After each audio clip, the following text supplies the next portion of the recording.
Dieu et l'humanité. Bénissons le nom du Seigneur pour l'apôtre Akardus Johnson.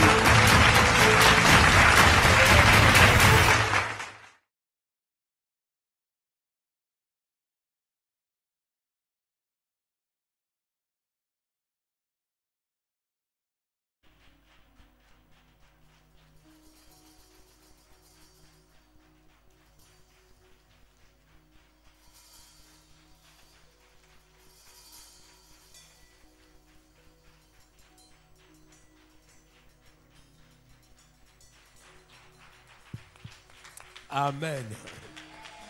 Amen. Que toute la gloire revienne à Dieu. Il est Seigneur. Il est Seigneur. Amen. Il est sorti du tombeau. Il est Seigneur. Tout genou fléchira, toute langue confessera que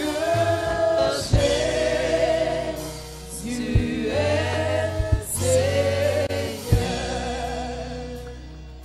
Père, nous voulons te dire merci. Merci pour ta présence effective. Merci pour les invités de ce jour. Merci pour ce ministère que tu as donné. Nous voulons te dire merci pour tes serviteurs. Nous voulons te dire merci pour les enfants. Que pouvons-nous faire sans toi? Rien du tout. C'est pourquoi, Seigneur, en tant que Seigneur, prends contrôle de toutes choses. Nous voulons nous taire pour que tu puisses parler. Nous voulons disparaître pour que tu sois. Que la chair et le sang en nous se taisent. Et que seul ton esprit parle. Dans le nom de Jésus-Christ. Seigneur, je prends autorité contre le prince des ténèbres de ce quartier. Et ces démons, je paralyse leur activité et je les rends nuls et sans effet. Au nom de Christ Jésus. Toute arme forgée contre nous est déclarée nulle et sans effet. Règne au milieu de ton peuple. Parle à ton peuple. Agis pour la gloire de ton nom. Merci Seigneur. Car je sais que tu l'as fait. Reçois la gloire. Au nom de Jésus-Christ, j'ai ainsi prié. Scellé par le sang de Jésus. Amen. Acclame le Seigneur et assieds-toi.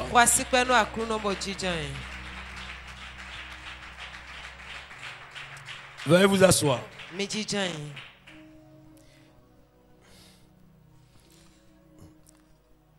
Le couple Gidibi n'est pas encore là.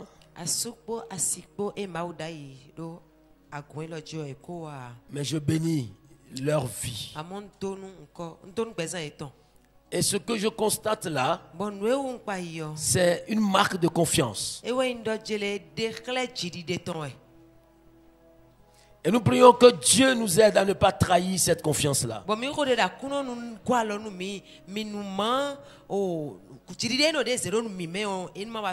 Cette confiance qu'ils ont mise en nous, que nous n'arrivions jamais à trahir ça au nom de Jésus. Je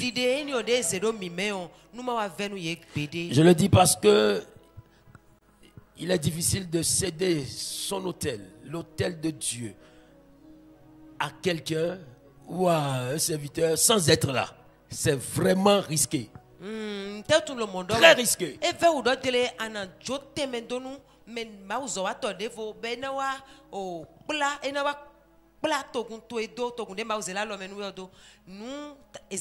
En ton absence. Mais je vois encore que la confiance est franche. Et c'est ce que nous faisons aussi vis-à-vis d'eux. Quand ils sont à la fournaise ardente, c'est en toute liberté qu'ils agissent. Parce qu'ils sont à la maison aussi. Donc je suis revenu encore à la maison. Alors où qu'ils se trouvent, je prie que la main de Dieu repose sur eux. Je prie pour Madame Gitibi, le pasteur Emion. Que Dieu renouvelle ses forces. Ah, ce n'est pas facile. Une semaine, hein? Même 3 jours déjà, c'est pas facile. Mais une semaine. Et avec ce qui va se passer demain. Ah, vraiment. Mais j'ai confiance et je sais une chose. Avec Christ, nous ferons toujours des exploits. Je prie pour son mari, le pasteur Edgar. Lui que Dieu a établi tête. Il sera toujours tête. Au nom de Jésus.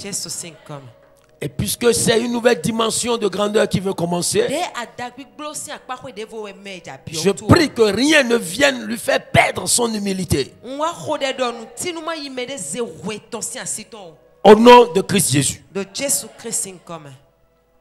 Je salue les serviteurs de Dieu qui sont dans la salle. Demeurez bénis au nom de Jésus.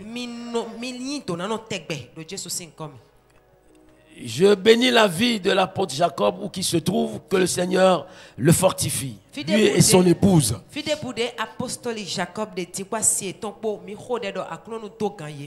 Et le pasteur Brice qui a ouvert, n'est-ce pas, les choses, n'est-ce pas, au pied de la croix ici.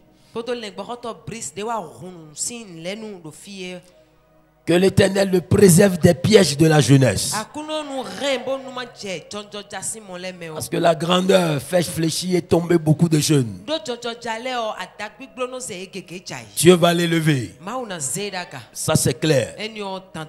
Mais je prie beaucoup pour lui. Que Dieu le préserve des pièges. Des pièges cachés. C'est des pièges cachés. Et que le Seigneur l'en préserve. Au nom de Jésus-Christ. Quant à vous, peuple de Dieu, je sais que Dieu va vous bénir encore ce matin. La fin de toute chose vaut mieux que son commencement, n'est-ce pas? Vous étiez au début, vous avez peut-être pris le train en marche, mais vous êtes à la fin, là ce matin, vous allez recevoir quelque chose. Oh, tu ne crois même pas à ça. Avant que tu ne finisses de prier, je t'ai déjà exaucé. J'aime tellement ce verset, cette parole de Dieu. Parce que moi je sais que avant qu'on ne finisse là, qu'on n'a même pas encore commencé, mais Dieu nous a déjà exaucés. Parce que je sens sa présence déjà. Sa présence est très forte déjà là. N'allons pas perdre du temps parce que normalement à midi on doit finir. Alors nous allons entrer dans le vif du sujet. En vérité, je veux vous dire que ce matin, Dieu veut parler aux ouvriers. Dieu veut parler aux serviteurs de Dieu qui sont sous l'autorité de ce couple. Et d'autres personnes qui ont été appelées à servir Dieu et qui sont là parmi nous. Parce que nous voulons parler de la loyauté envers les oints de Dieu. Vous voyez, le thème qu'on m'a demandé de développer n'appelle pas à la prédication, mais à l'enseignement.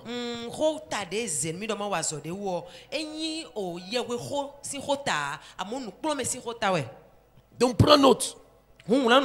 Ça va te servir. Nous avons défini la loyauté hier. Et nous avons dit que c'est la fidélité à l'engagement qu'on a pris.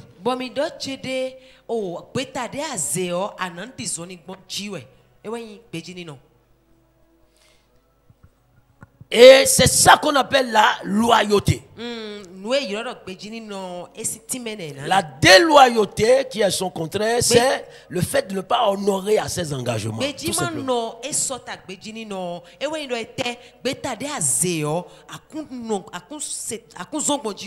Mais ce matin, il s'agit de la fidélité envers les oies de Dieu.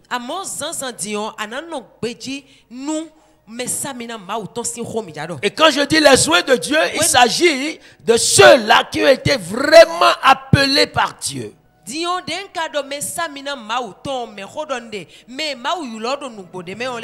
Et appelés par Dieu et établis par Dieu sur toi.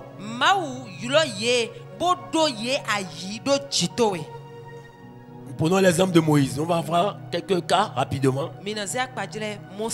Vous connaissez l'histoire de Moïse. Vous connaissez l'histoire de son enfance. Vous savez qu'on était en train de tuer tout le monde. Tous les bébés là. Mais sa mère l'a préservé de cela. Alors parce qu'il y avait un appel sur sa vie. Toi qui as été appelé là, si tu n'es pas mort à la table d'accouchement et que tu es là maintenant, c'est parce qu'il y avait un appel sur ta vie. Sinon des gens ont fait des demi-tours à la table d'accouchement. D'autres ne sont même pas sortis du ventre. On les a sortis morts. Mais toi, tu es sorti vivant et tu as grandi, tu as atteint cet âge et Dieu t'a dit viens me servir. C'est une grâce, hein? C'est le cas de Moïse. Regardez, on le met sur un fleuve, le fleuve va le faire atterrir en Égypte. Alléluia. Il était dans sa destinée.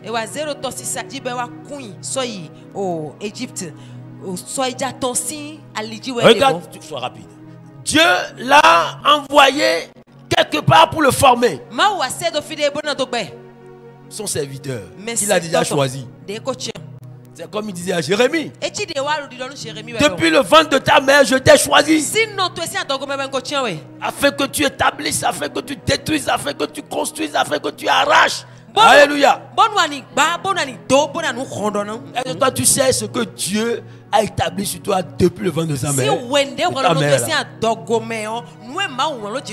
Est-ce que tu as demandé? D'accord, tu ne le sais pas. Mais un jour, quelqu'un te l'a dit. La bouche d'un prophète te l'a dit. Un homme de Dieu te l'a dit. Ou bien Dieu même te l'a dit. En te le révélant. Dans un rêve. Dans une vision. Tu te vois en train de bénir les gens. De prier pour les gens. Et les gens guérissaient. Ou bien tu te vois derrière un homme de Dieu. Le servant. Quand tu as vu ça, qu'est-ce que tu en as fait? Tant que tu ne viendras pas dans l'appel de Dieu, tu ne réussiras jamais dans ta vie. Jamais. Je dis bien jamais. Alors Moïse, à la fin de sa formation, parce que Dieu l'a formé dans la maison à la présidence, dans la maison de Pharaon. Et il était encore agent d'infiltration. Et il allait connaître bien le palais là. Il a grandi là. Regardez, on l'a mis dans une royauté qui ne dit pas son nom. Maintenant regarde Dieu. Dieu se donne toujours une raison pour agir. Toujours. Même si tu n'as rien fait, si Dieu veut faire quelque chose et qu'il ne trouve pas une raison, il s'en donne lui-même.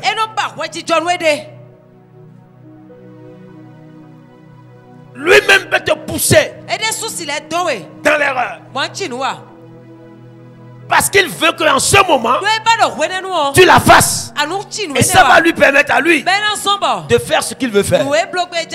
Soit de te former, soit de t'emmener à l'humilité ou quelque chose. Nos voix ne sont pas les voix de Dieu.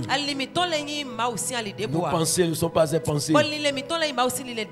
Moïse, quand il a fini formation, regarde ce qu'il a fait. Il veut prendre la vengeance de ses frères. Et il va tuer un Égyptien. Ouais. Tout ça, c'est dans le schéma de Dieu. Et il a fui. C'est le schéma de Dieu. Parce que le missionnaire veut commencer sa mission maintenant. Maintenant Dieu lui dit, j'ai entendu les cris de mon peuple. Allez, tu iras là-bas pour me les faire sortir. Là où il a grandi. Là où on l'a élevé. Et il y a eu un moment où il devait choisir entre son peuple et la royauté. Rester au milieu des païens, être honoré, avoir de la place, de la considération, et rester au milieu de mes frères et sœurs pour les défendre. Il a dit, moi je ne suis pas égyptien. J'ai mes frères qui souffrent là-bas. Je préfère aller rester au milieu d'eux. Il y aura toujours un moment où tu auras à choisir entre ta famille et la mission, entre tes enfants et la mission, entre ton travail et la mission de Dieu. Toujours. Qu'est-ce que tu choisis souvent? Ah, si je réponds à l'appel de Dieu maintenant, comment les enfants vont manger? C'est toi qui les as formés dans ton ventre. Là, tu es venu voir un enfant seulement. Tu ne sais même pas comment Dieu les a tissés dans ton ventre. Et maintenant, toi, tu te soucies d'eux plus que Dieu. C'est dangereux.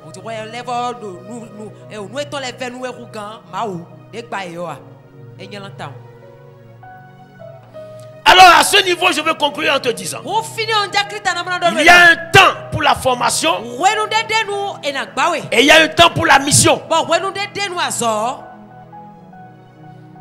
Quand Dieu a fini de le former, il a envoyé maintenant en mission. Il s'est trouvé une raison pour l'écarter et le ramener. Alléluia.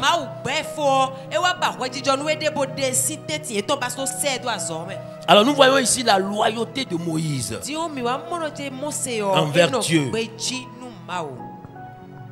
Il était fidèle à Dieu, prêt à tous les sacrifices pour Dieu. Maintenant Dieu lui a donné un disciple qu'on appelle Aaron. C'est Dieu même qui l'a choisi pour Moïse. Lis-moi Exode 7 verset 1 à 2.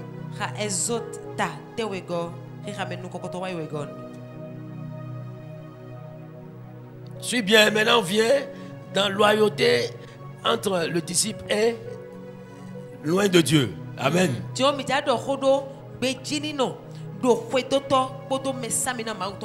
Vas-y. Alors le Seigneur lui dit, je t'établis auprès de lui comme Dieu.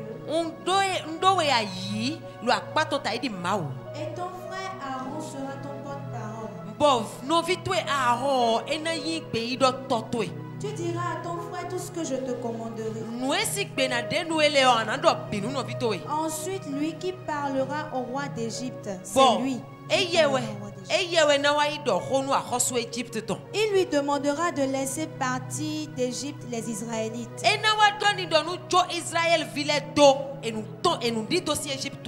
Amen. Quand Dieu a parlé à Moïse, il lui a choisi un disciple. Il a donné le rôle que le disciple doit jouer.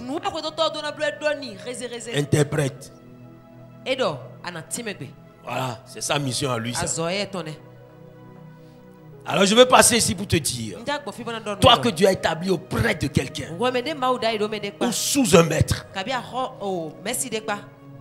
Ce n'est pas que parce que tu es à côté ou sous quelqu'un que tu dois devenir forcément ce qu'il est. Ce n'est pas parce que Dieu t'a appelé auprès d'un pasteur que tu as reçu l'appel pastoral. Non. C'est une erreur.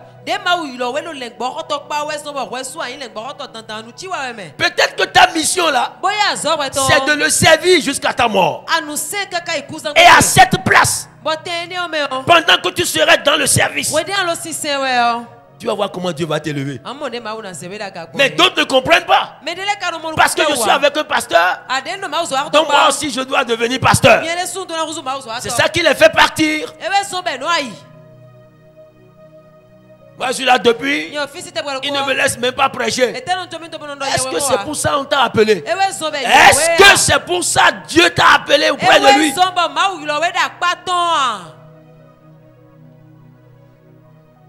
Si c'est pour le servir, lui garder sa Bible partout. Garde ça jusqu'au moment où Dieu va te dire d'arrêter. C'est ta mission ça. Et fais-la correctement. Et dans ça Dieu va te bénir. Mais d'autres disent non. Il est temps que moi aussi je prenne le micro, non? Est-ce qu'on t'a équipé pour ça?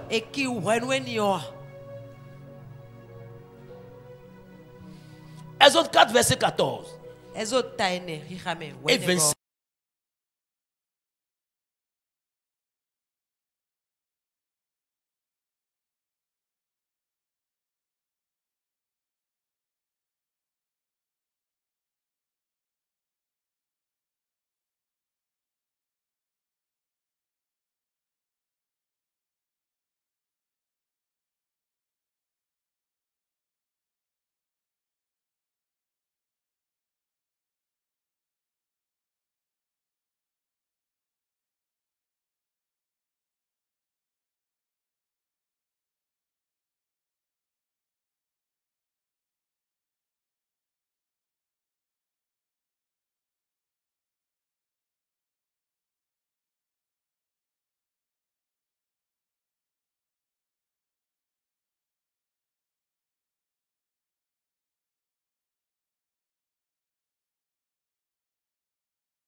pour louer Dieu, adorer Dieu, et l'entrée est payante. C'est ta propre vision ça. Dieu n'est pas dans ça. Tu es en train de faire du business. Tu es un bandit spirituel. Et tôt ou tard, tu vois, ce que Dieu n'a pas ordonné, ça ne peut jamais subsister. Ce n'est pas possible. On peut attaquer ça n'importe comment. Ce qui vient de l'homme tombera. Mais ce qui vient de Dieu subsistera à tous les vents. Ce ministère veut fêter 13 années, c'est ça, non? Regardez les tempêtes, les tornades que ce ministère a affronté. Mais il est toujours là. Et il sera toujours là. Parce que c'est Dieu qui l'a suscité. Rien ne pourra détruire ça. Et je vois mon exemple aussi. Mais je vous dis, j'ai introduit une demande pour avoir une autorisation pour le ministère.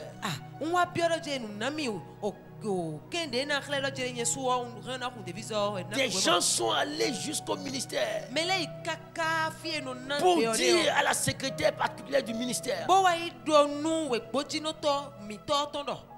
On a appris que Akadus a amené dossier pour avoir autorisation.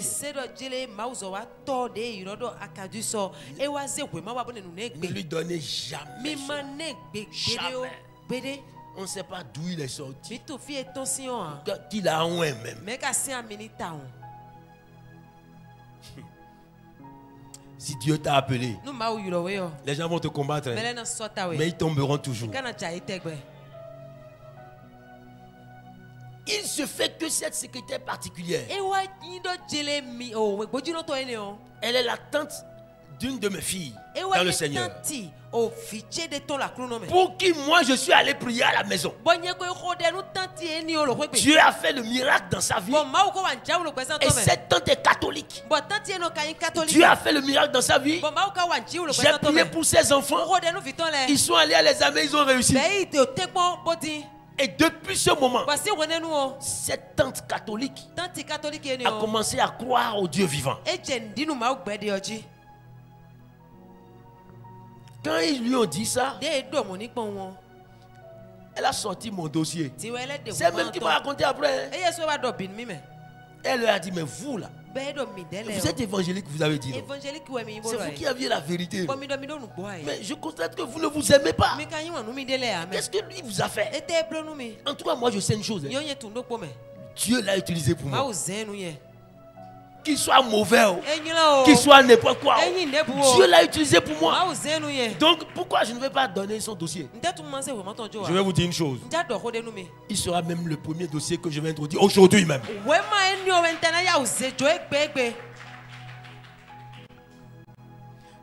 Par là, je vais te dire une chose.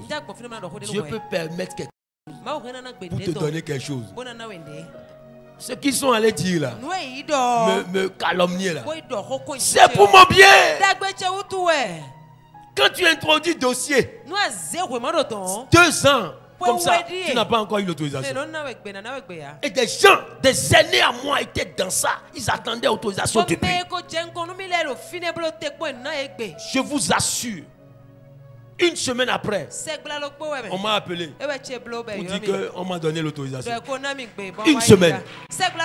Je n'ai pas fait un mois, une semaine. Dieu va utiliser des gens dans le côté négatif contre toi pour accomplir sa mission, pour accomplir sa parole sur ta vie. Dans le nom de Jésus. C'est pourquoi certaines persécutions ne sont pas mauvaises. Tu prends toujours tout en mal.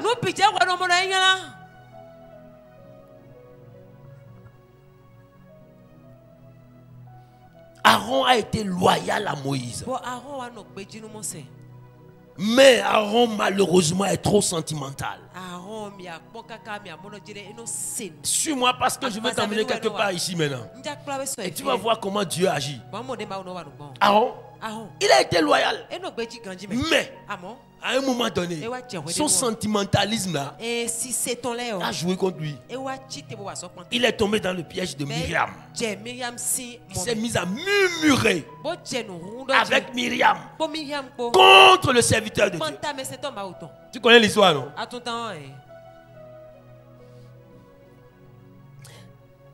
Nous allons lire. Quand je lis des choses, j'ai peur. Allons dans Nombre chapitre 1, chapitre 12, pardon. Prends à partir du premier verset. Moïse a pris pour femme une Coushite. Éthiopienne. Alors Myriam et Aaron le critiquent à cause de ce mariage. Aaron là, quand Dieu l'a appelé auprès de son nouin Moïse, quelle mission lui a confiée? Interprète. Maintenant, qu'est-ce qu'il est en train de faire? Mission de murmure. Tu n'as pas reçu la mission là par hasard? Quelqu'un ne t'a pas introduit dedans. Murmurer contre les hommes de Dieu, contre l'autorité spirituelle. Il est sorti déjà de sa mission. Oui. Ils lui disent. Est-ce que le Seigneur a parlé à Moïse seulement? Est-ce que Dieu là, c'est seulement à Moïse qu'il peut parler? Nous aussi, il peut nous parler. Des gens sont là et ils disent ça. Nous aussi, Dieu nous parle. Moi aussi, Dieu me parle. C'est quoi même? Et quand on dit à gauche, elle prend ça à droite. Quand on dit devant, elle dit non. Tout ce que moi je propose, moi aussi Dieu me parle.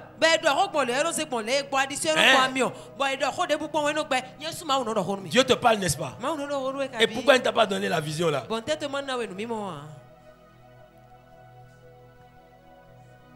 Les mois aussi Dieu me parle. Les mois aussi Dieu me parle. Et qui ont pris ça comme arme, comme argument. Écoute-moi bien. Tu es en train d'aller contre l'onction. Et ça va tourner mal pour toi. Depuis que tu as dit moi aussi Dieu me parle là, tu as vu que tu n'écoutes plus l'autorité. Quand il dit quelque chose, tu raisonnes. Quand il dit quelque chose, tu trouves quelque chose à dire. Parce que toi aussi Dieu te parle. J'ai une fille en Allemagne qui m'a dit ça. Moi je dormais, Dieu me réveille à 1h du matin. Elle me dit de dire à ma fille que c'est le moment de commencer une cellule là où elle est. Et on sait d'où on est parti. Sa maman est une sorcière. Voulait la tuer. Elle a poursuivi jusqu'à l'église.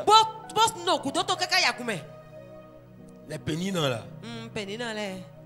Jusqu'à l'église. À cause de ça, elle est venue, elle est entrée dans notre assemblée. Mais Dieu l'a révélé. J'ai dit à sa fille, ah, attention. Et on a commencé par prier avec elle. Quand elle a vu que Dieu veut la révéler, Dieu veut la honir, la maman, elle a fui.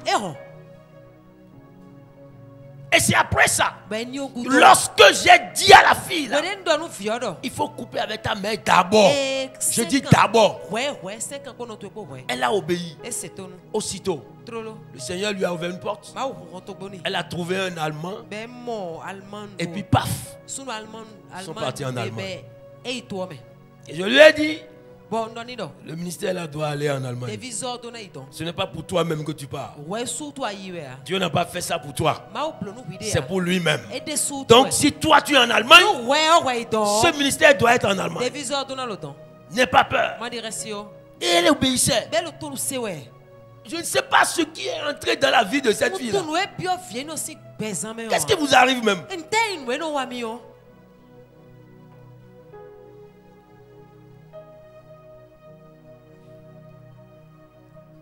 Elle a même commencé par prier aux gens. Elle a prié pour une coiffeuse. Dieu a fait le miracle. Elle a prié pour une collègue. Dieu a fait le miracle. J'ai dit, chaque fois qu'elle m'appelle, je lui donne des instructions. Et elle-même voyait la main de Dieu. Et un jour, moi j'étais en Afrique du Sud. Je dormais comme ça. Dieu me réveille à 1h. Elle dit, dis à ma fille que c'est le moment. Elle n'a qu'à commencer une cellule là où elle est. Oh, là où elle a trouvé là. C'est après prière que Dieu lui a donné ça. Mais je ne comprends pas. Donc elle n'a pas compris que c'est la maison de Dieu. Quoi. Ce n'est pas sa maison.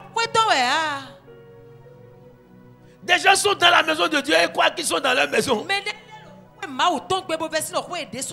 Va voir comment Dieu t'a donné la chose. Tu comprendras si c'est pour lui-même ou si c'est pour toi. On dit comment je cellule. Elle commence pas à donner des arguments. Ah, vraiment, comment je vais faire? Quel enseignement? J'ai dit, je vais t'envoyer tout ça au fur et à mesure. Si tu dois les rassembler un vendredi, je t'envoie l'enseignement depuis lundi. Et puis tu vas lire. S'il y a des choses que tu ne comprends pas, on va s'appeler. Mais c'est très facile. Si tu ne répètes pas ce que ton maître fait d'abord, tu ne peux jamais avoir la main. C'est lui, il faut répéter d'abord. Ce sont ses enseignements, il faut prêcher d'abord. Quitte l'orgueil. Tu crois que quand tu répètes ces enseignements, tu crois que c'est de l'humiliation? Non, pas du tout. Au contraire, il est en train de te donner la main. Il peut ne pas te donner ça. Mais les gens ne comprennent pas. L'orgueil, moi si Dieu me parle, et il va faire quelque chose de chiffonné, sans onction, sans rien. On sent que c'est la chair qui parle ici.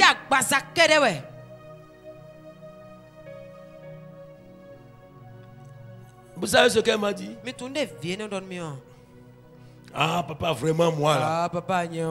Dieu aussi me parle. Hein? Quand il va me dire de commencer, je vais commencer. Je dis ah bon? Ah, les enfants ont grandi. Quand il va te dire, d'accord. Depuis ce jour, je l'ai coupé. Elle a envoyé ça dimanche jour. J'ai dit je n'en veux pas. À partir d'aujourd'hui, ne m'envoie plus de Dieu. Moi je dis Dieu a dit. Toi tu dis Dieu aussi me parle. Donc je ne suis plus ton maître. Alors qu'est-ce que je vais foutre là encore? Et depuis ce jour que ma couverture spirituelle qui s'étendait sur elle jusqu'en Allemagne a quitté. Faites attention. C'est de la déloyauté contre loin de Dieu. Regarde ce que Myriam a entraîné Aaron à faire. Quand on continue la lecture, Dieu a dit trop de choses. Hein? Il dit mais Moïse là, il parle avec moi, il n'est pas comme les autres. Hein? Les autres, je peux leur parler par une vision. Les prophètes là, mais Moïse, attention. Pourquoi vous avez murmuré contre lui? Allez me voir devant la salle de rencontre là. Et quand Dieu s'est fâché, la Bible dit que la nuée s'est retirée. Mariam en est sortie avec une lèpre.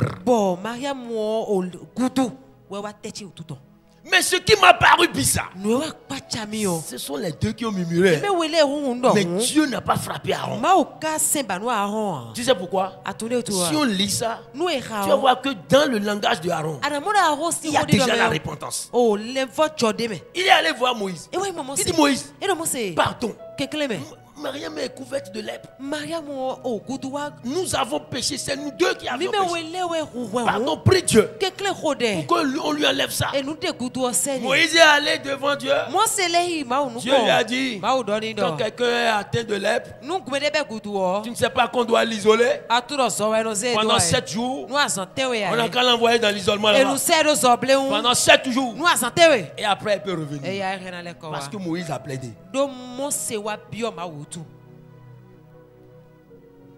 Mais il n'a pas frappé Aaron. Tu sais pourquoi? L'humilité. La repentance rapide. Repentance rapide. Même chose. Lorsque c'est Aaron dans son sentimentalisme, le peuple lui dit, Moïse est parti depuis quand c'est sûr que ce type-là, il est déjà mort là-bas. On est là, on attend Moïse. Non, non, fais-nous un autre Dieu. On l'a entraîné. Et il lui a dit, ramassez vos pères. Tu connais l'histoire. On a fait photo. C'est lui. Quand Moïse est revenu, écoute ce qu'il a dit. Exode 32, 21 à 24. Exode, vas-y, 32, 21 à 24. Vas-y. Ensuite, Moïse dit à Aaron. Oui. Tu as entraîné le peuple dans un péché très grave. Pourquoi donc? Qu'est-ce que ce peuple t'a fait? Aaron répond. Je t'en prie. Ne te mets pas en colère. Tu le sais bien. Ce peuple fait le mal très facilement. Ils m'ont dit, fabrique-nous un Dieu qui marche devant nous. En effet, nous ne savons pas ce qui est arrivé à Moïse, l'homme qui nous a fait sortir d'Égypte. Alors je leur ai demandé, qui a de l'or? Ils ont arraché les bijoux de leurs oreilles et ils me les ont donnés.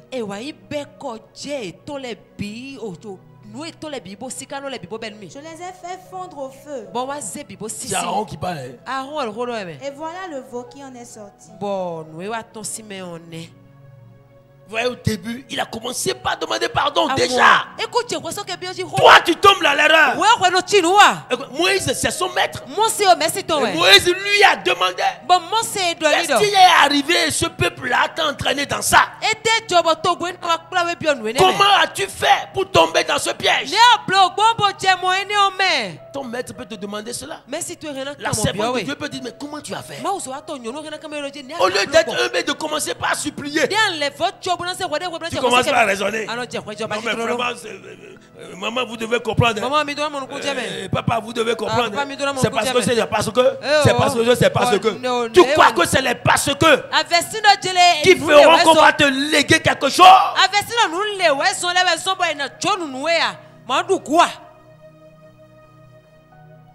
Là encore, Dieu n'a rien fait à Aaron. Mais il a écarté un peu. Avant de le... Dieu, il a ses principes. Je veux dire à quelqu'un à ce niveau. Puisque la servante de Dieu est là déjà. Si tu es parmi ces ouvriers-là qui ont déjà murmuré contre elle, viens t'agenouiller devant elle là.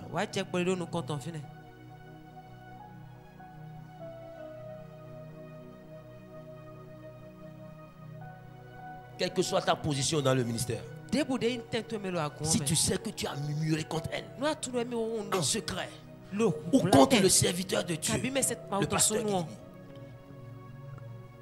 si c'est contre maman ou si c'est contre le papa, viens t'agenouiller devant elle au pied de la croix. Viens t'agenouiller à ses pieds au pied de la croix. Même si elle t'a déjà établi quelque part, il est arrivé qu'une Myriam ou quelqu'un du peuple t'a poussé dans des murmures. Et t'es qu'à saumon. C'est quoi tout ça? C'est fini, tu as déjà murmuré. Et t'es qu'à saumon. C'est quoi tout ça?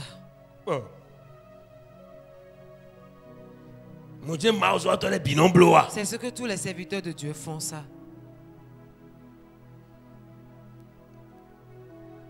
Ce Ce que Dieu a commencé hier, il a continué aujourd'hui.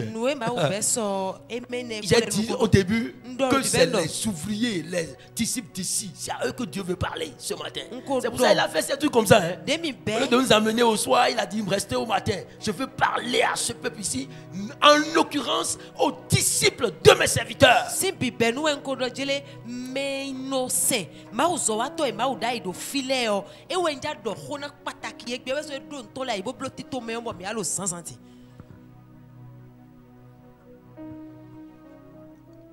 Si tu entends la voix qui te dit, elle va dire, ah bon, donc tu murmures contre moi quoi, et que tu ne sors pas maintenant. Je t'ai prévenu. Je t'ai prévenu. La bouche de Dieu t'a prévenu. Tu risques de ne pas trouver 2025.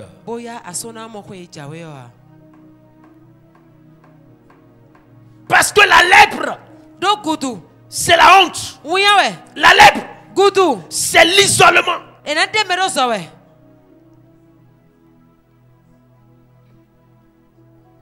Des gens peuvent t'entraîner dedans. Et quand ils ont fini de faire ça, ils se mettent loin. Ils se mettent loin.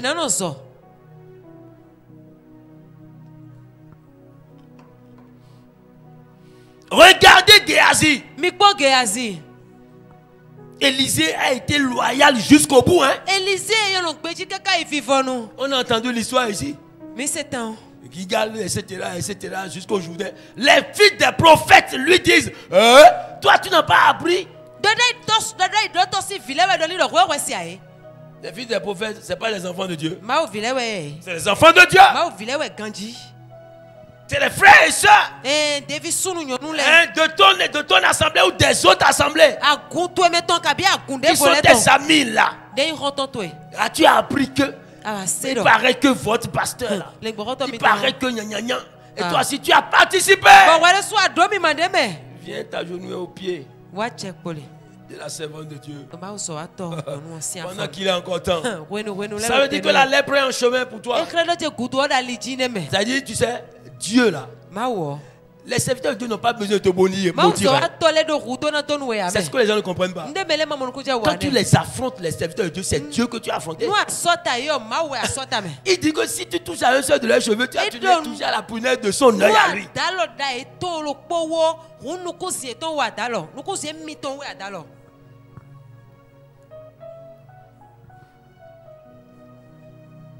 Élisée, le manteau qu'il a choisi,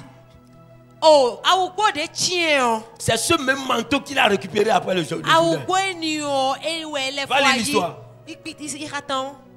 Il ne s'est pas appelé lui-même. Et ce manteau-là, c'est Dieu. Le manteau d'Élie. Le gars était dans son business, dans son champ, c'est pas avec les bœufs là. Et Élie a fait quoi? Il prend son manteau, il jette ça sur lui. Et il lui dit, suis-moi. Et il a suivi.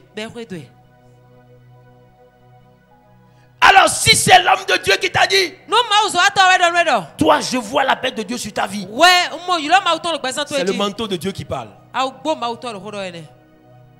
Alors désormais, je veux te voir. Ou bien après tu essaies de me voir.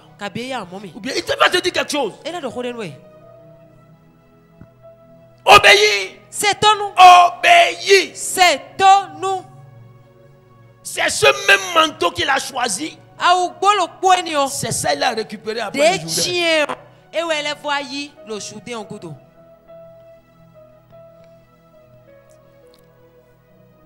Mais regarde Géasi, son serviteur. Il a été déloyal.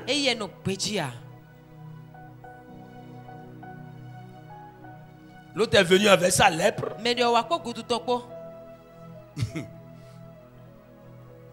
Élisée a prié.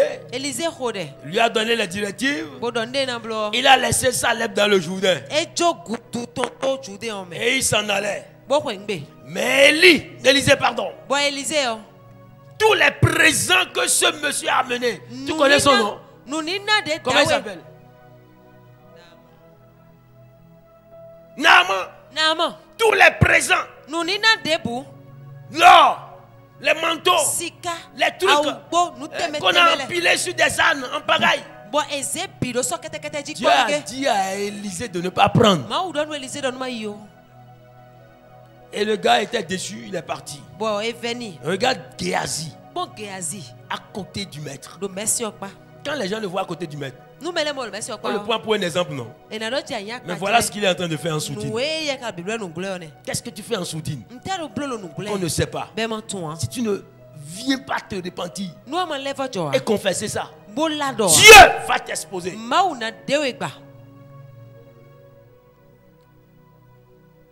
Tu vas voir d'autres serviteurs en sourdine pour critiquer ton maître avec eux.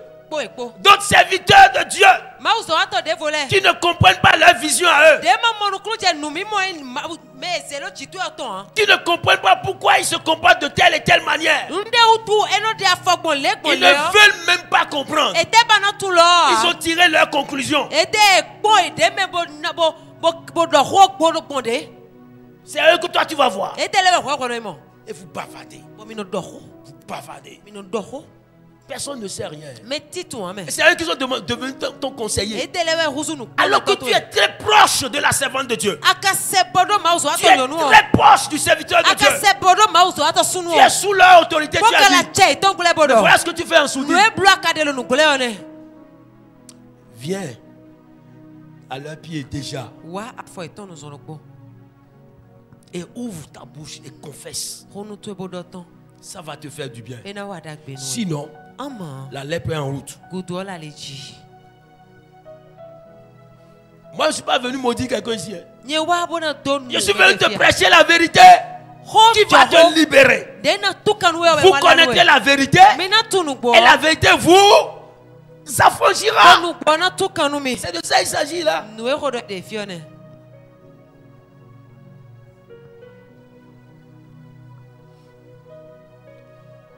À cause des biens matériels, Géasi a été déloyal. Et maintenant regarde, il revient. Et l'homme de Dieu lui dit, mon esprit n'a pas quitté le lieu. Tu viens d'où? Il se met à jurer encore. Je ne suis allé nulle part. Je ne suis allé ni à gauche ni à droite. Je n'ai pas bougé. Oh, il a déjà pris les choses. Il a couru pour aller rattraper le type. A pris les choses. Et les gens lui ont aidé même à aller sur la montagne. Il allait déposer à la maison. Et il est revenu. Regarde, celui-là, ce païen-là. Regarde l'idée que ce Géasi-là est en train de faire de son maître auprès de lui.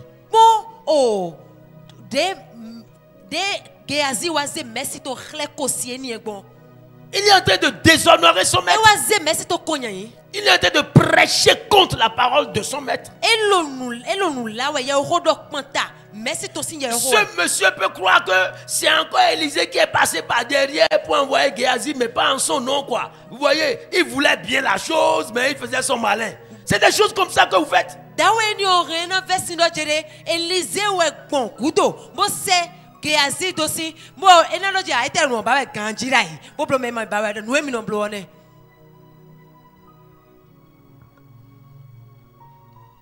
Et qu'est-ce qui s'est passé? La lèpre de Naaman s'est attachée à lui.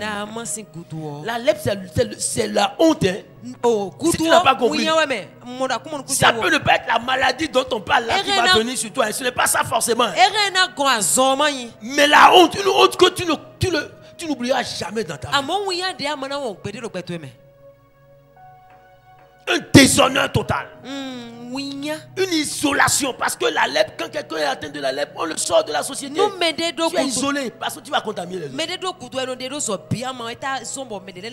C'est ça que tu veux? C'est ce que tu veux que Dieu te fasse? Tu ne vas pas comprendre. Tout le monde va commencer par te rejeter. Les gens ne vont plus s'approcher de toi. Ils ne vont même plus collaborer avec toi. Toi-même, tu ne comprendras rien. Dieu peut faire ça. Alors pendant que la grâce est disponible vis-à-vis de loin de Dieu, de loin de l'éternel, viens t'agenouiller là. Pendant qu'il est encore temps. Qu'est-ce que tu as fait sans l'autorisation de ton maître? C'est de ça il s'agit. Qu'est-ce que tu as fait sans qu'elle ne te l'autorise?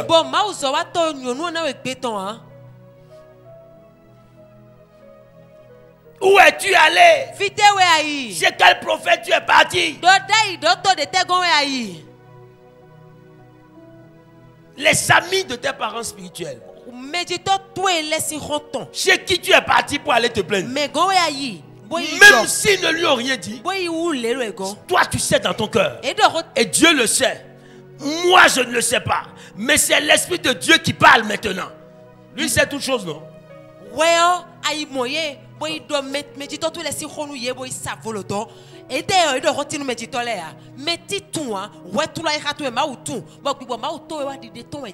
Qu'est-ce que tu as pris chez eux quand tu es parti? Qu'est-ce qu'ils t'ont donné que tu n'as pas montré? Sors vite pour te repentir. Tu ne diras pas que l'Esprit de Dieu ne t'a pas prévenu.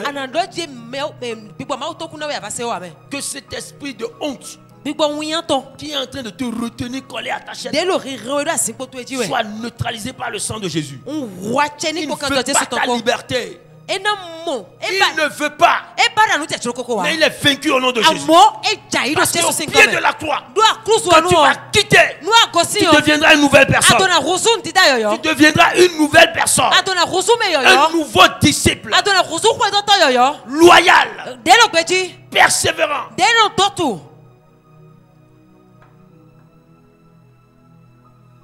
Tu allais te plaindre de ce couple à quelqu'un. Dieu est en train de préciser encore.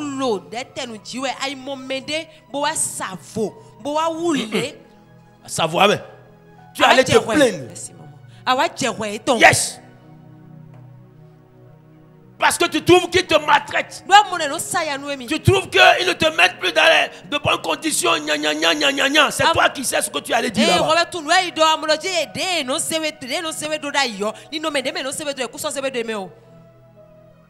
Ils t'ont donné des conseils que tu es en train de suivre. La honte est sur le chemin pour toi. Viens dire pour être libéré. On peut te discipliner. Tout ce qu'on va te dire, tout ce qu'on va te faire, tu acceptes. Tu dis je reconnais. C'est moi-même qui ai cherché. Je vous supplie seulement. Même si vous allez me chicoter, je suis prêt à tout châtiment. Ça c'est quelqu'un de humble. Et forcément Dieu va l'élever. Il n'a même pas besoin d'aller prier pour ça. L'acte qu'il est en train de poser d'humilité, c'est une prière. Et Dieu va l'élever. Qu'est-ce que tu attends?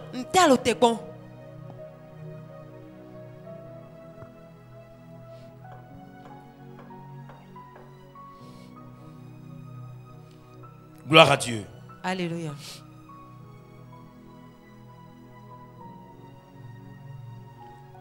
La Bible dit dans 1 Thessaloniciens 2,19. Lis-moi ça. Vite. Oui, notre raison d'espérer, notre joie, c'est vous. Quand notre Seigneur Jésus-Christ viendra, vous serez pour nous la récompense qu'on donne aux vainqueurs. Est-ce qu'il y a une autre version? Il y a une autre version? Ok. Ma version dit que les enfants sont une couronne de gloire pour leur maître. C'est ça, il dit que notre joie c'est vous. Regarde, Paul dit. C'est ce que Paul dit. Paul dit, mais écoutez, même si les autres ne me reconnaissent pas comme apôtre là, mais vous là, c'est moi qui vous ai fait, non? Au moins vous allez témoigner de cela. Même si les autres disciples ne me reconnaissent pas, mais vous là, je vous ai fait. Donc vous au moins vous pouvez parler. Vous devez être l'honneur de vos parents. Les défenseurs numéro 1 de vos parents. Mais malheureusement, c'est vous qui exposez les faiblesses des parents.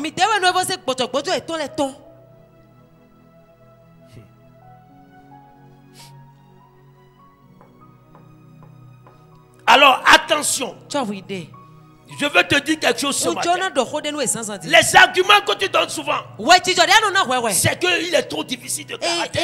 C'est quoi, il est trop difficile. Pour vivre avec elle. Mais tu crois que Dieu ne la connaît pas? Et si Dieu t'a amené à ses pieds ou bien à côté d'elle, c'est de ça que toi tu as besoin. Tu n'as pas besoin de quelqu'un qui sera là te caresser dans le sens du poil. Non. Parce que Dieu te connaît toi aussi. Mais écoute ce que Dieu a dit. Ce n'est pas parce qu'ils sont difficiles de caractère qu'ils sont mauvais. Non. Ce n'est pas parce qu'ils sont rigoureux qu'ils sont de mauvais maîtres. Pas du tout. 1 Pierre 2:8. Écoute ce que Dieu dit. Et d'ailleurs, ils disent, c'est une pierre qui fait perdre l'équilibre. 1 Pierre 2.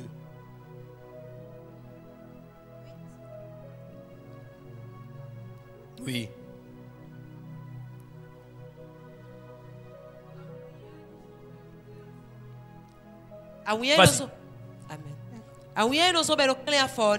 Un rocher qui fait tomber. Les gens se cognent contre elle parce qu'ils refusent de croire à la parole de Dieu. Et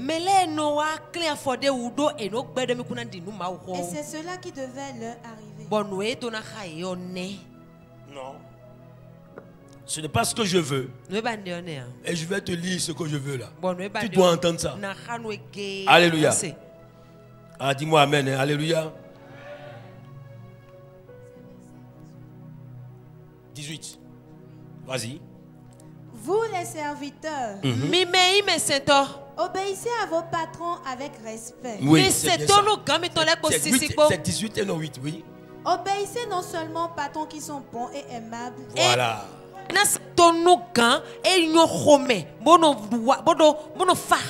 Mais aussi à ceux qui sont difficiles.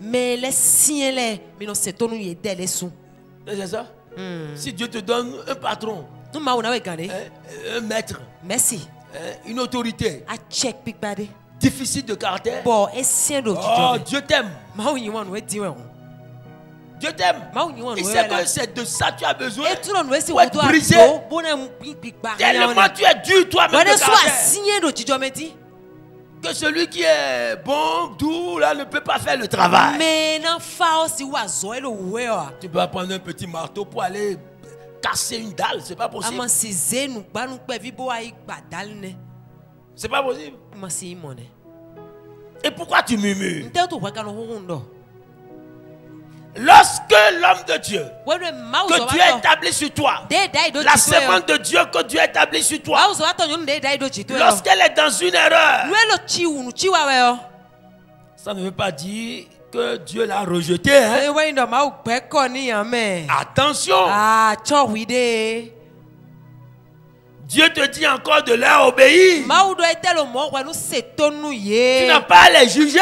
Il peut tomber 7 fois. Son Dieu va le relever. Parce qu'il est le serviteur d'autrui. C'est Dieu qui l'a appelé. Et il sert Dieu. Pour toi. Romains 14:4. Je suis en train de finir progressivement. Et ceux qui sont restés dans les bancs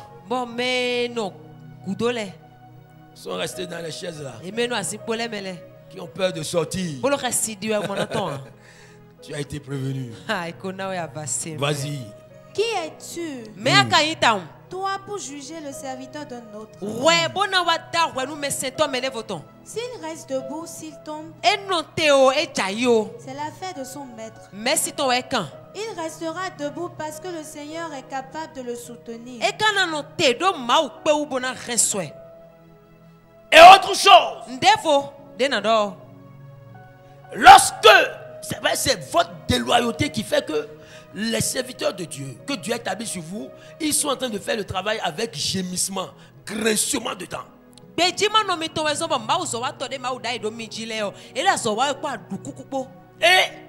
Vous pensez que ça vous fait du bien? La Bible dit que cela n'est d'aucune récompense, d'aucun intérêt pour vous. S'ils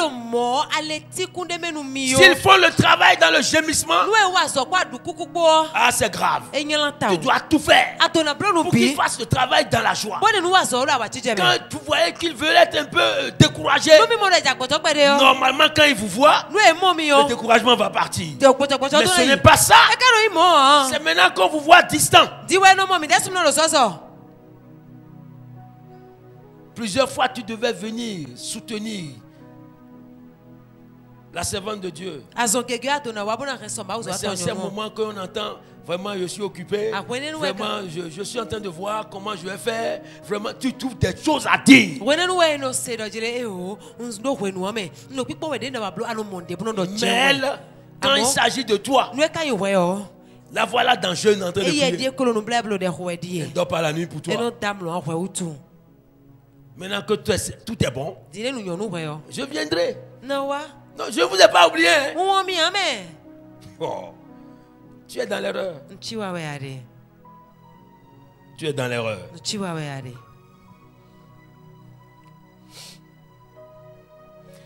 Allons dans Hébreux 13, verset 17. Je t'ai déjà dit de noter. Hein. C'est plus qu'un enseignement qu'une prédication.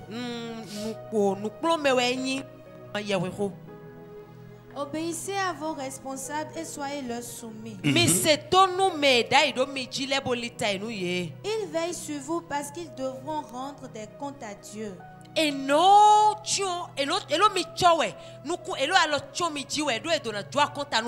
Alors, si vous obéissez, ils feront leur travail avec joie.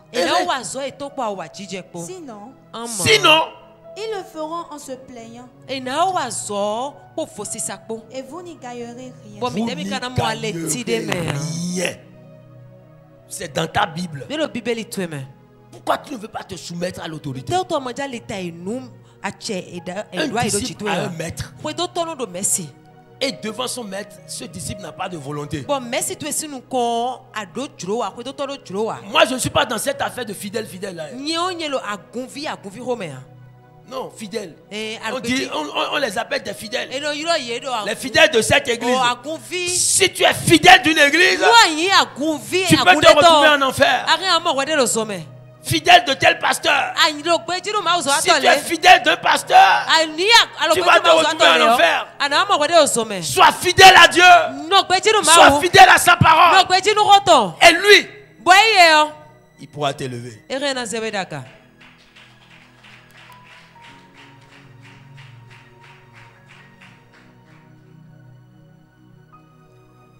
Quand tu vas dans 2 Chroniques 20, on dit ayez confiance à Dieu. Et puis, vas-y.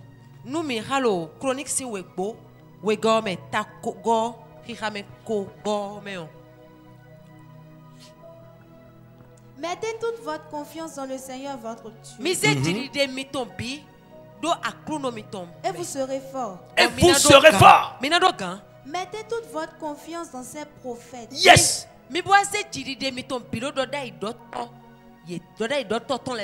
vous remporterez la victoire. Une autre version dit et vous réussirez.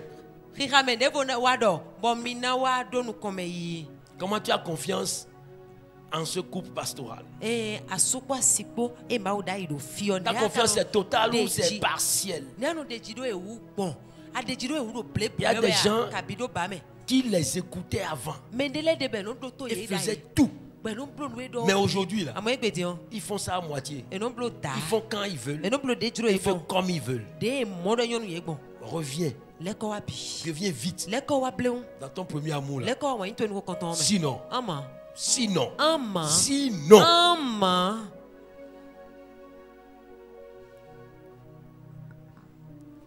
Alléluia. Amen. Alléluia. Alors, ce à quoi tu feras aussi attention. Parce que là, je donne des éléments pour lesquels tu dois faire très attention. Il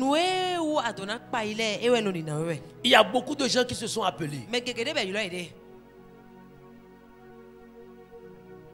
Beaucoup de gens se sont appelés eux-mêmes.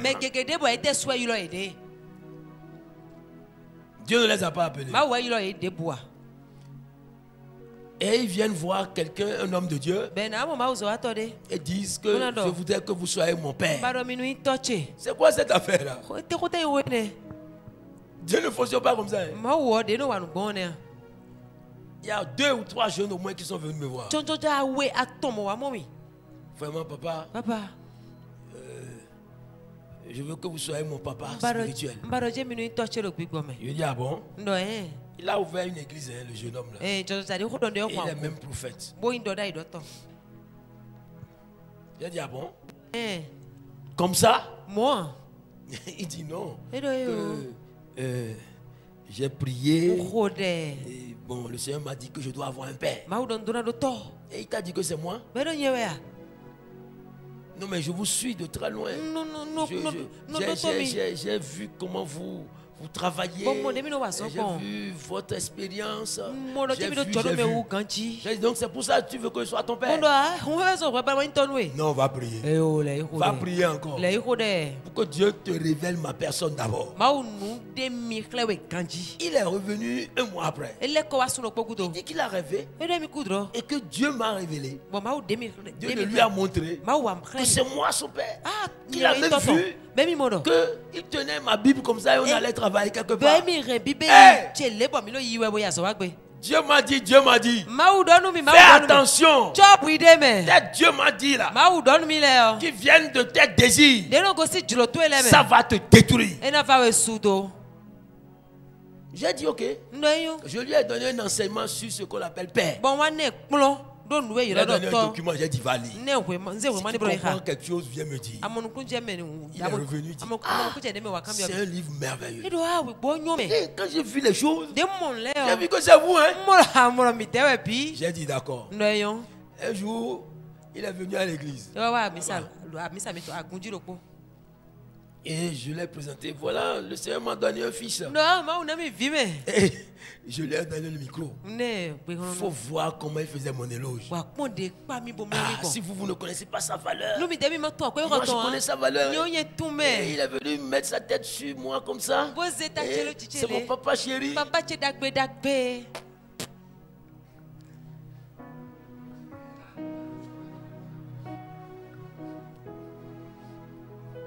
Si tu te fies à des gens comme ça, ils vont t'entraîner, t'as dit, hors de ta vision. Demande-moi où il est maintenant.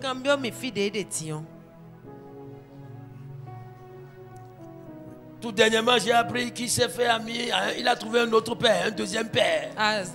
Qui est un Nigérian. Et il va régulièrement au Nigeria. Dès qu'il a commencé par fréquenter le Nigeria, c'est fini. Les gens commençaient par devenir nombreux. Et le monsieur qu'il est allé trouver, il paraît que lui, il fait sacrifice de poulet sur l'autel. Mais on n'en savait pas. Ça, c'est mon fils à moi, ça. Viens dans un Indien. En même temps, je lui ai interdit de ne pas appeler mon nom quelque part en tant que son père. Si j'apprends ça, il est dedans en train de partir. Prophète temps. Prophète. Des gens se sont rebellés. Et quand leur maître les a, c'est pas mal, disciplinés, ils sont partis. Parce qu'ils ne veulent pas. Ils ne veulent pas. Ils sont allés se mettre sous une autre couverture. Ils sont allés même jusqu'à ce qu'on les soigne à nouveau. Tu ne sais pas ce qu'on a mis sur ta tête. C'est la malédiction même. Dis-moi. Ma petite voiture qui est là. La bâche que je prends pour la couvrir. Est-ce que je peux prendre ça pour couvrir le véhicule du pasteur Guédibi? Ce n'est pas possible. Tu vas te mettre sous quelle couverture?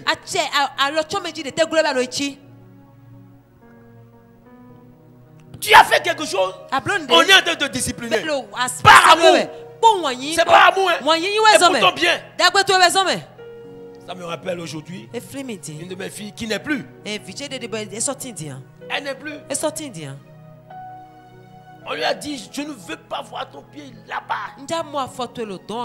Et si tu dois y aller, attends que je te donne l'ordre d'abord. Parce que nous devons prier avec toi avant que tu n'y ailles. Toi, tu ne sais pas ce que Dieu a montré à ton père. Tu ne sais pas.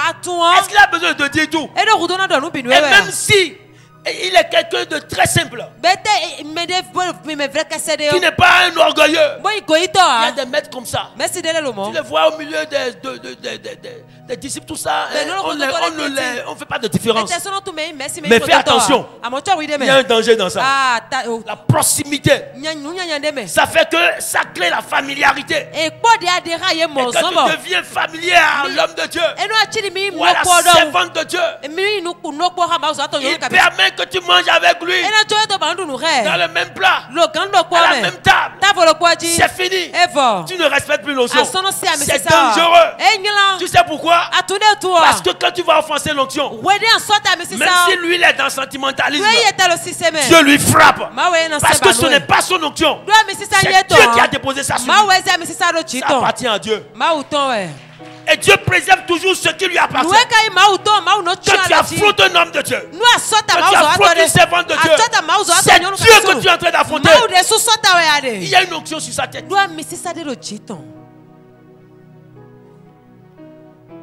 Si tu ne te réponds pas, c'est ton problème. Dieu t'aime. C'est pourquoi il te parle comme ça.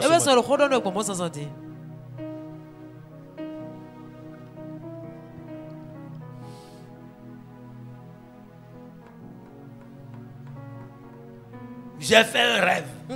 Qui t'a dit que Satan ne donne pas des rêves? J'ai donné des exemples tout à l'heure.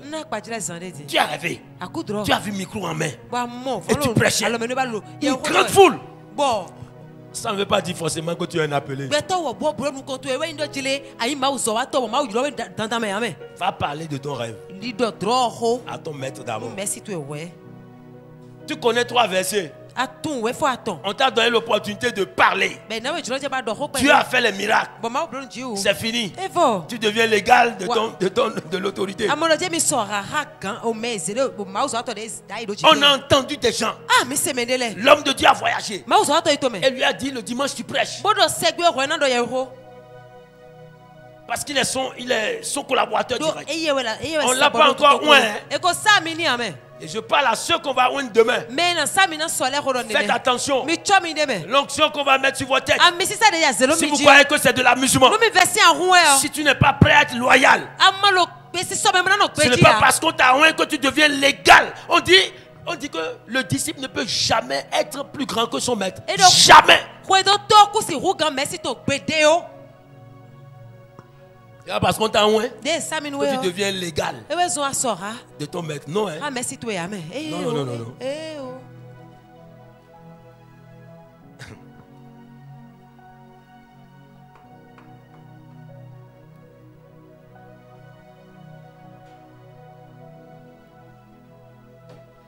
On lui a donné le micro le dimanche. Regarde ce qu'il dit. Même vous voyez, hein? Il faut qu'on prie pour notre papa. On sent qu'il n'y a plus d'onction sur sa tête. Ouais, de plus, c'est quand il prêche. On ne voit plus de miracles. Donc notre papa est attaqué.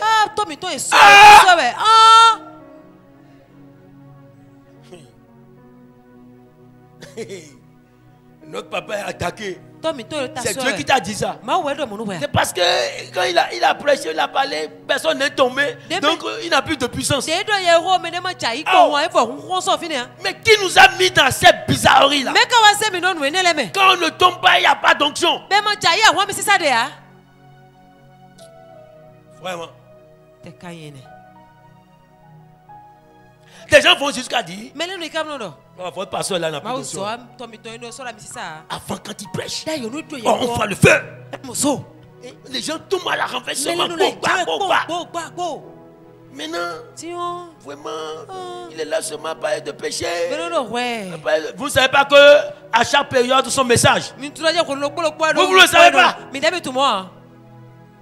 Le temps que nous traversons maintenant là, où Jésus revient là, est-ce que c'est vraiment le moment? Je ne dis pas qu'on ne va pas le faire, mais ce qu'on doit faire plus, c'est prévenir les gens que Jésus revient. Et répentez-vous, Jésus revient. Sinon vous allez rester. Jésus revient. Si vous êtes béni et que vous vous retrouvez en enfer, à quoi a servi la bénédiction? Je préfère aller percler de pied et aller comme ça au paradis que d'avoir mes deux pieds et entrer en enfer. Mon mal de pied n'a pas guéri. Ça n'a pas guéri. Mais comme ça, je suis allé au paradis. C'est mieux pour moi, non? Mais mon mal de pied a guéri. Mais me voilà, bien portant, allant en enfer. Choisis toi-même. Ne cours pas derrière les miracles. Cherche à bâtir ta vie. Cherche à changer selon la parole. Suis la parole de Dieu.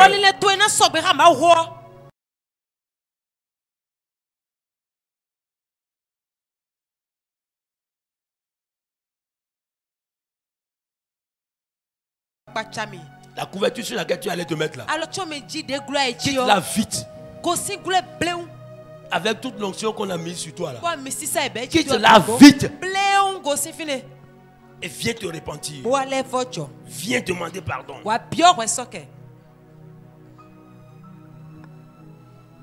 Toi qui es comme Myriam, qui a reçu le ministère de murmure, quitte ça rapidement. Quitte ça.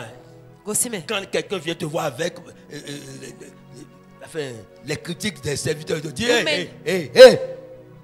si c'est pour ça que tu es arrivé, rentre chez toi. S'il veut insister, laisse-le. Si à cause de ça, il ne va plus te saluer, il n'a qu'à rester à sa place.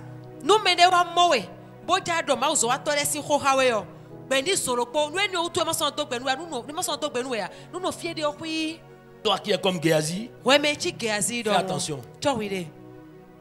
Les choses du monde, le matériel. Mais il y a d'autres, même on leur a donné tout. Si c'est matériel, on leur a tout donné. On leur a donné maison, on leur a donné voiture, on leur a acheté portable, on leur a donné les choses nécessaires. En tout cas, le minimum qu'il faut pour lui. On les paye même.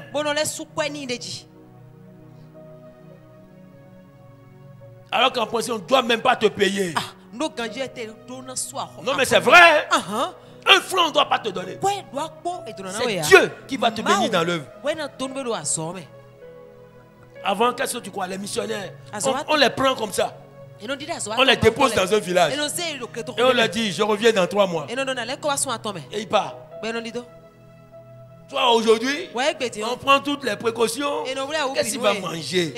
Ça, c'est l'homme, ça, c'est le sentiment, ça. Jésus leur a dit, mais quand je vous ai envoyé la première fois, quand vous êtes parti, vous avez manqué de quelque chose.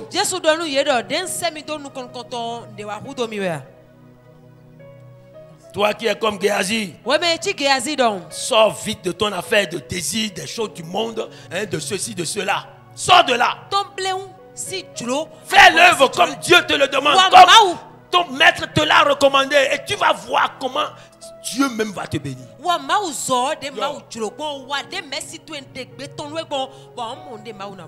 Tu vas prêcher comme ça. Dieu va toucher le cœur de quelqu'un. Le cœur de quelqu'un. Et la personne ira voir ton maître. Vraiment, le monsieur qui a prêché là, vraiment il m'impressionne. Il a touché à quelque chose dans ma vie. Et j'ai une deuxième voiture là. Je veux lui donner ça. C'est tout. Écoute encore, lui il a dit ça. Et on lui remet la clé. On remet la clé de la voiture à ton maître. Le maître peut ne pas te donner ça.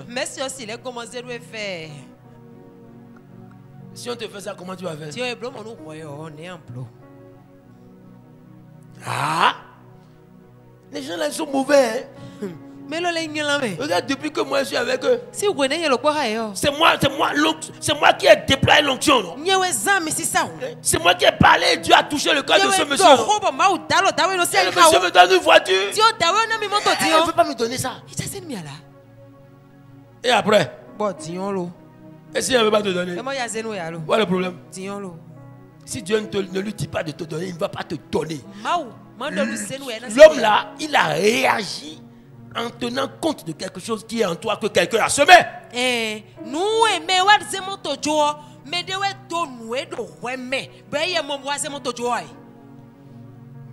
Et alors? Il peut dire non, je ne te donne pas. Et aller donner à un autre. Tu vas dire gloire à Dieu. Merci Seigneur. Quand tu vas insister, manifester une certaine, c'est pas moi, rancœur, colère, ou c'est pas quoi, nervosité là. Si on te remet ça, c'est pour ton malheur.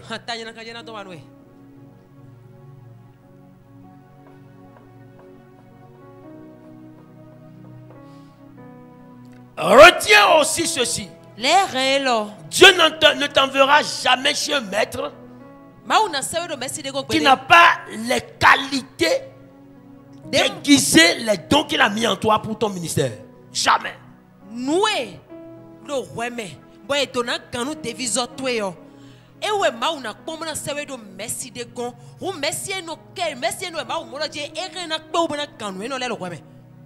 Ah, c'est clair. Il ne va pas t'envoyer chez n'importe qui. C'est qu'il a vu tes qualités en ce maître. Et les dons qui sont en toi ont besoin d'être aiguisés. Et c'est auprès de celui-là qu'on va aiguiser ces dons. C'est ça. Le bois n'aiguise pas le fer. Toi, tu as du fer en toi. Et tu vas te choisir un maître qui est du bois. Comment lui peut t'aiguiser? Il ne peut pas. Il ne peut pas. Autre chose, ne pars jamais, ne quitte jamais sous la couverture de ton père ou de ta mère spirituelle. Ne pars jamais avant le temps et ne pars jamais après le temps. Tu sais pourquoi? Les gens ne veulent pas partir. Le temps est venu. C'est leur maître même qui a dit maintenant il faut que tu partes. Je vais t'envoyer. Je vais t'établir ici.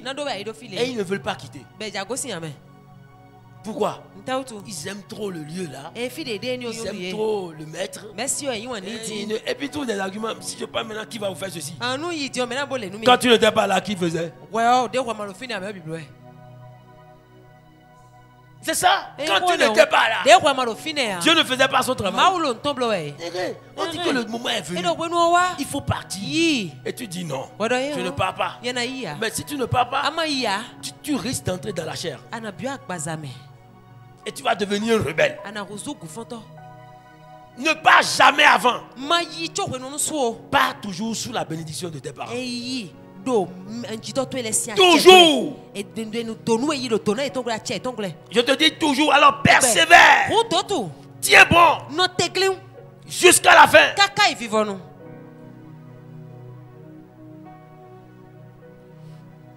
Alors je vais finir par ceci. La déloyauté entraîne toujours le malheur.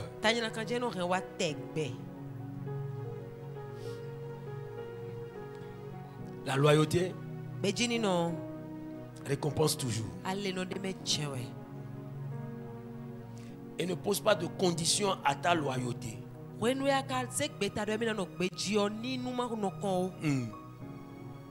S'il me fait ceci, je lui serai fidèle. Mais s'il ne me fait pas comme je dis là, il ne me verra pas. Ne t'approche même pas. C'est comme ça dans ta tête, n'attends plus. Parce qu'il ne te fera jamais ce que Dieu ne lui a pas dit de faire. C'est très clair même. Il n'est pas là pour faire ta volonté. Toi, tu n'es pas venu pour modifier la vision qu'on a donnée. Tu es venu pour supporter. Et c'est la manière dont il te dira de supporter que tu vas supporter. C'est lui qui a reçu la vision. Tu ne viendras pas supporter comme toi tu l'entends. Même si la manière dont tu veux supporter est bonne, ça peut être préjudiciable au ministère.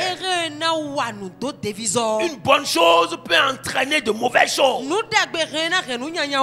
La preuve, on lui a dit de tuer tout le monde. C'est pas ça que Dieu lui a dit. Va et tue le roi, tout le monde, les bébés, les bœufs, tout. Et il va, il tue ce qu'il veut, il préserve ce qu'il veut et celui qu'il veut. Qu'est-ce que Dieu lui a dit? L'obéissance vaut mieux que le sacrifice. Non, Dieu, je sais que tu aimes les gros bœufs. Les sacrifices là, tu aimes ça, hein? Mais c'est pour ça que j'ai amené les gros bœufs. Pour te faire, Dieu t'a demandé ça. Dieu t'a demandé bœuf. Pourtant, c'est une bonne œuvre. Ce qu'il a dit n'est pas fort. Tu aimes les sacrifices, mais il ne veut pas ce sacrifice. Le sacrifice qu'il veut que tu fasses, c'est d'obéir à sa parole et de faire sa volonté. C'est le plus grand sacrifice. Obéir à Dieu et faire sa volonté. Et tu verras que Dieu se lève toujours, protège celui-là, combat pour lui, le bénit, et l'élève, et le fait prospérer. C'est ça ton sacrifice. Et c'est ça qui est difficile à faire. Et ce qui est difficile n'est pas impossible. Parce qu'avec Dieu, nous pouvons le faire. Avec Dieu, toutes choses sont possibles. Je t'encourage. Toi qui as été appelé pour servir. La place qu'on t'a donnée, reste là. Ne convoite pas une autre place. Et j'ai dit tout à l'heure, ce n'est pas parce que tu es à côté d'un homme de Dieu, du servant de Dieu, que tu dois devenir pasteur. Pas du tout. Dieu t'a appelé peut-être pour servir, tout simplement, à ce niveau-là. Ne fais pas l'erreur que les autres ont faite. Obéis. Et Dieu, le Dieu qui récompense, il ne t'oubliera pas. Au nom de Jésus. Amen.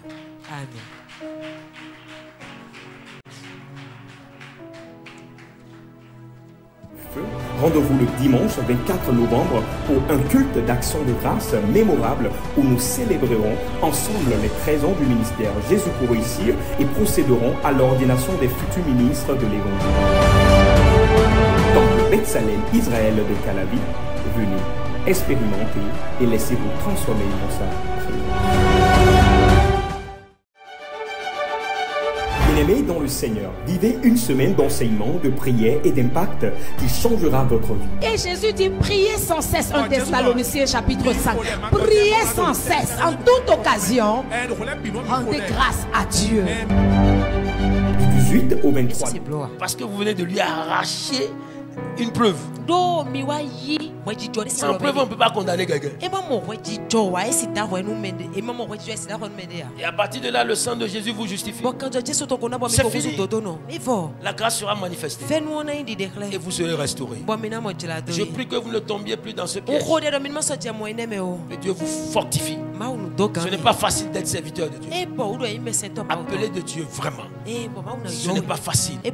Mais Dieu soutient ses serviteurs. Il ne les abandonne pas. Toi qui vas être loin demain, je te dis que Dieu te soutienne. N'oublie jamais. N'oublie pas. Je n'ai pas écouté quelqu'un. Dieu m'a donné un maître. Dieu m'a donné des dévanciers. A établi des gens sur moi. C'est eux que je suis venu écouter et faire ce qu'ils me diront de faire. Même si ça me fait mal, même si ça ne me plaît pas. La question n'est pas ce qui te plaît toi, c'est ce qui plaît à ton maître. C'est pourquoi Jésus a dit, je suis venu pour faire la volonté de mon Père. Toi, tu es venu pour faire la volonté de ton maître. Dieu a établi sur toi. Tout le monde fait des choses. Tu as vu. Tu viens lui dire. Voilà comment tout le monde fait. S'il te dit je ne veux pas faire, reste dans ton coin. Ne les imite pas. Sinon ils vont t'embarquer. Que Dieu te protège. Au nom de Jésus. Amen. Amen.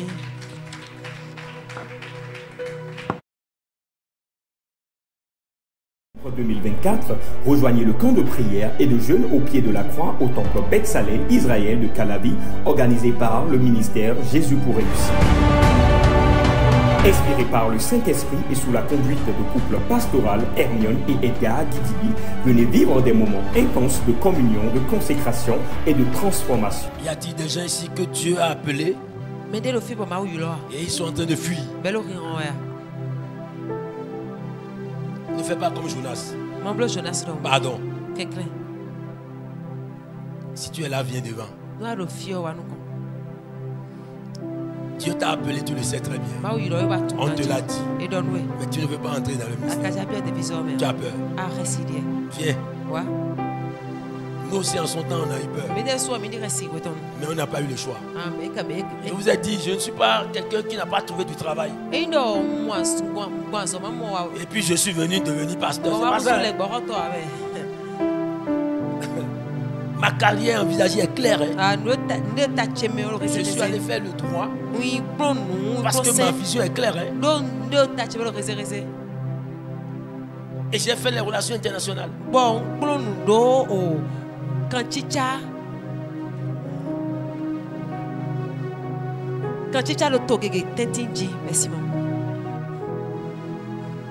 Parce que je sais que soit je deviens ambassadeur de mon pays quelque part. Et ma vision est claire. Si je suis ambassadeur, j'aurai la valise diplomatique. Alléluia. Amen. Mais oui, justement, c'est ce qu'il m'a dit. Il dit tu veux être ambassadeur. Alors tu seras mon ambassadeur. C'est comme ça que je suis entré dans cette affaire-là. Ah, moi je voyais autre chose. Je voyais l'immunité diplomatique. Je voyais la valise diplomatique. J'allais faire le commerce. Bien sûr. Et que je passe même l'immunité de ce monde-là. Alléluia. Amen. Tu es ici, Dieu t'a appelé. Ou bien tu as fait un rêve. Et tu as vu un semblant de quelque chose de comme ça. Viens devant. Et je vais te donner des instructions. Je vais prier pour toi. Il y en a? Il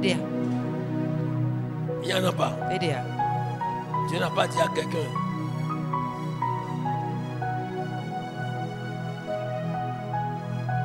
D'accord. Est-ce qu'il y en a encore?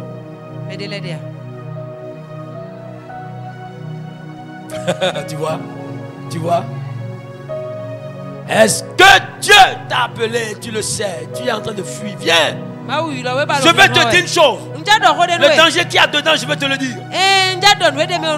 Tu appelles les gens pour une période donnée. Moïse a fait un temps. Josué a prié et a fait un temps. Élie a fait un temps. Élisée a fait un temps. Dieu appelle toujours les gens pour une période donnée.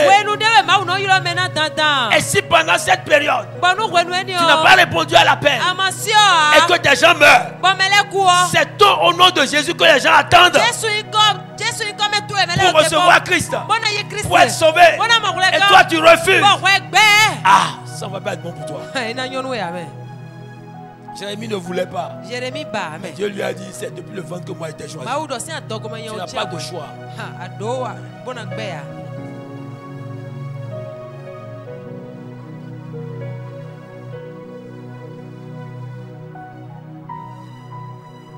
Ah, sache que c'est ici que tu dois commencer. Elle ne va dans aucune église. Elle est nouvelle. Dieu t'a donné une église. À la fin, va voir la maman là. Va voir ce couple là.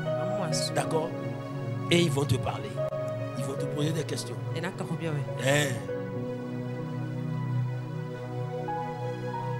Tu vois? Il y a le monsieur là, depuis le premier jour, que je le vois. Je vois qu'il est un pasteur. Lui qui est en blanc là. Oui, vous. C'est un pasteur. Ah d'accord. Ok. Que Dieu te soutienne. Les gens n'aiment pas trop ton humilité là. Ça dérange beaucoup de gens. Il ne faut pas démordre. C'est ça que Dieu va, c'est ça qui sera l'échelle que Dieu va utiliser pour te propulser. Sois humble. Il va vouloir te mettre dans des bizarreries. Refuse-le. D'accord. Je vois un serviteur de Dieu humble. Je ne connais pas. Mais hier, Dieu m'a dit quelque chose. Et je parle à ta femme.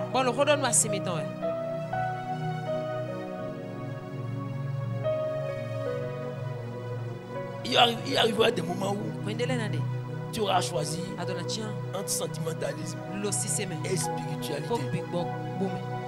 Il faut savoir choisir. Il faut choisir spirituel. Il arrivera des moments où ta femme va réclamer des choses. Oh, il y aura pour Dieu là. Dis-lui, calme-toi. On va faire pour Dieu d'abord.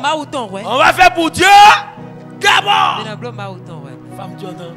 Si tu te dis ça, calme-toi. N'exige pas. Sinon tu vas l'embarquer ailleurs. Le gars il est un peu sentimental. Faut l'aider. Si c'est ton support, quoi le nid?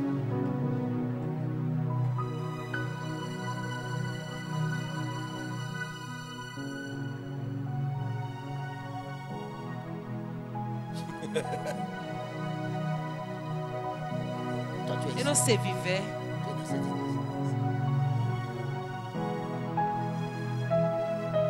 Tu es nouvelle. La connaissez. Ok. Donc toi aussi après, il faut aller voir maman. Il faut voir maman et papa là-bas. Toi quand tu étais ici là. Et que Dieu, moi j'ai même cru qu'il n'était pas mis les gens qu'on a déjà vu. Il y a investi le était comme ça, mais nous y est aussi. Tu fuis pourquoi? Tu fuis pourquoi? Tu te perds du temps pour rien. C'est vrai, hein? Tu te perds du temps. Et quand tu seras décidé après, ce serait tard. Peut-être que l'opportunité que Dieu veut te donner pour te propulser, tu as déjà laissé passer. Mais comme tu es venu devant, je prie, lève les mains. Que Dieu te remplisse de ce courage-là. Ce qui te fait peur est ôté ce matin. De ce cœur au nom de Jésus. Ce qui te fait peur est ôté au nom de Jésus. Ah, quand on est pasteur, on souffre beaucoup. Ah, si c'est pour le Seigneur, c'est merveilleux. Tu es arrivé. Ou bien c'est sa femme.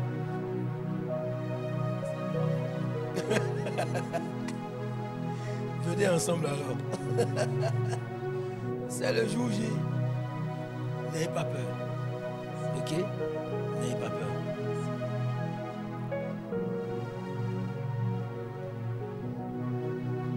C'est entre les mains du Dieu vivant que vous voulez rester. N'ayez pas peur. Rien ne vous arrivera. Qu'est-ce que les gens vont dire? Ce n'est pas votre problème. Ce n'est pas votre problème. C'est ce que Dieu va dire qui est important. Parce que si vous ne répondez pas à l'appel, ce que Dieu va dire, ce ne serait pas bon. Alors que sa main vous protège. Que sa grâce vous soit manifestée. Dans le nom de Jésus. Seigneur, merci. Merci. Merci infiniment. Reçois la gloire. Au nom de Jésus-Christ. Quand vous allez vous y mettre, vous allez voir comment ça va prendre rapidement. Rapidement, hein? Il n'y aura même pas de temps à peine. Dieu va faire des choses avec vous rapidement. Ok? Je te vois au volant. Entrez dans l'œuvre. Je te vois au volant. Belle voiture. Elle est au volant.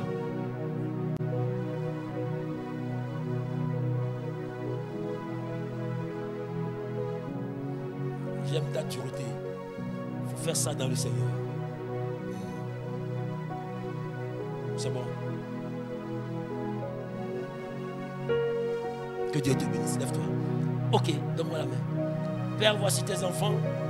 Tu les connais, tu connais leur destinée. Tu sais ce que tu as écrit sur leur vie. Ils sont venus au pied de la croix. Elles sont là. Parle, Seigneur. Parle d'eux à tes serviteurs. Ce qu'elles doivent être, ce qu'elles doivent faire ou rester. Seigneur, parle-leur.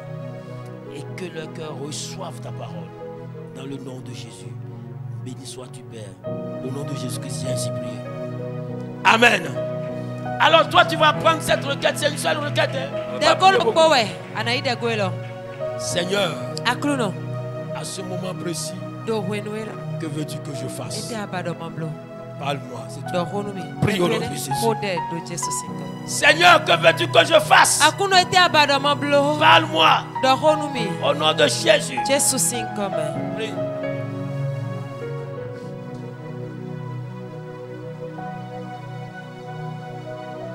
Seigneur, après ceci, que veux-tu que je fasse? Dieu va mettre à cœur à des gens de venir soutenir ce couple. N'hésitez pas. Venez faire ça. Dieu va dire à des gens, vends des choses et viens leur donner. N'hésitez pas. Dieu va dire à des gens, prenez une décision de faire quelque chose. Quand vous allez entendre ça, n'hésitez pas. Dieu connaît chacun. C'est ce que tu peux donner. Ce n'est pas forcément l'argent. Ça peut être le temps. Ça peut être ta force. Ça peut être ta disponibilité. Oh maman, tous les samedis, je suis disponible. Si vous avez besoin de quelque chose, qu'on fasse des courses, je suis là. Faites-moi ci seulement. Voilà. Je ne sais pas ce que Dieu va te dire. Mais parle, dis Seigneur, que veux-tu que je fasse après ce programme? Que veux-tu que je fasse? Dieu va te parler. Au nom de Jésus-Christ, nous avons prié. Amen. Amen.